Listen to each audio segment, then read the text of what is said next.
যৌবনের চেহারাটা কিন্তু সবাই পছন্দ করে, অর্থাৎ একজন যুবককে একজন যুবতী পছন্দ করে এবং যুবতীকে একজন যুবক পছন্দ করে।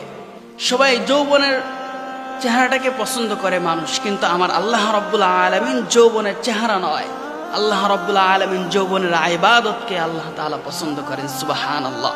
সুতরাং যৌবনকালে শুধু নিজের বডি ল্যাঙ্গুয়েজ ঠিক করার জন্য ভালো ভালো খাদ্যই গ্রহণ করব না, ফেসিয়াল করে নিজের চেহারাটাকে সুন্দরই করব না, বরং আল্লাহ রাব্বুল আলামিনের ইবাদত করে আখিরাতের সামানাগুলো গ্রহণ করার চেষ্টা করব। কারণ এই যৌবনের চেহারা, এই নিজেদের বডি ল্যাঙ্গুয়েজ, এগুলো সব কিছুই পরকালে কিছুই হবে না, পরকালে কিছুই কাজে আসবে না। দিন শেষে আমার একটা জিনিসই কাজে আসবে, সেটা হলো আমার আমল এবং ঈমান। সুতরাং এই আমল দিয়ে আমাদের জিন্দেগি যদি সাজাতে পারি, তাহলে আল্লাহ রাব্বুল আলামিন আমাদের জীবনটাকে, পরকালের জীবনটাকে আরও সুন্দর করে দিবেন।